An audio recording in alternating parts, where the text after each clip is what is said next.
we're about to head out right now to go meet up with and interview that multi-billionaire Michael Pulley at his house. You guys, the time has now come. We just got to Michael Pulley's house, so should I say one of his houses out here in Orlando, Florida. And he lives, as you can see, at an absolute compound out here, you guys, but it's as expected. Guys, he's one of the richest men in the entire world. He sold not one, but two companies to Coca-Cola, one of the biggest companies in the world, for billions of dollars, you guys. So I'm calling it right now. This is gonna be one of the craziest interviews that I've ever done. And I guarantee you, he's got the likelihood to give me more game than just about any billionaire or anybody that I've ever interviewed for that matter, you guys. So let's go meet Michael right now and go see what he has to say for you guys. Come on.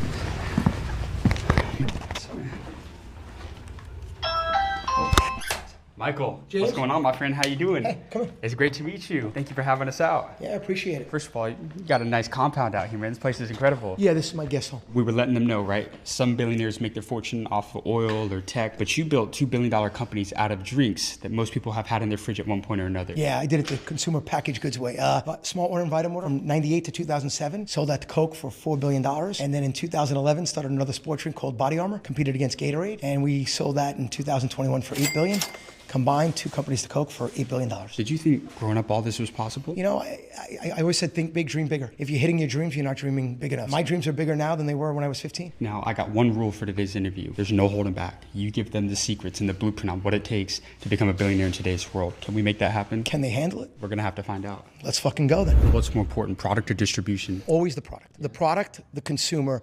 The distribution to me is the least important. The least important. I'll tell you why. But Warren Buffett says distribution is the key to everything. Well, that's Warren Buffett's 95 years old. Michael Pulley's 55 years old. There's a big difference. And that's why he's an investor in Coca-Cola and his company buy my companies. So I thank Warren for approving 2 deals of my companies to Warren Buffett. So do you think it's better to be an investor or to start businesses? Because investor, it's not as intensive. Entrepreneurship's hard, man. You got to eat shit for a long time. Well, but being an investor, you don't control anything. You control that guy's decisions. I want to bet on myself. If you're a real entrepreneur, you don't bet on other people. You bet on yourself. Did you ever doubt yourself? I never doubted myself, but I knew I was going to lose. Did you have people that doubted you? Everybody. And by the way, not always in a negative way. My mom and dad told me to be careful. You know, they were immigrants coming from France. My dad was a waiter, my mom was a seamstress. So when I was making big money just having a job, you know, at a water company, and I said at 28 years old, I want to go partners with this guy, Darius Bykoff, and I want to do this. They said, oh my God, be careful. I took a pay cut to start my own company. I took a pay cut to be president. And I was president of a $100,000 company. But it grew to $750 million and we sold Coke for $4.1 billion. Let's go back to distribution one. At the end of the day, distribution is just a delivery agent or a way to get product out there. If you build a product that consumers demand, you don't have to worry about distribution. Those accounts are going to call you for your products. My customers are asking you for your Body Armor sports drink. Then you know you created the demand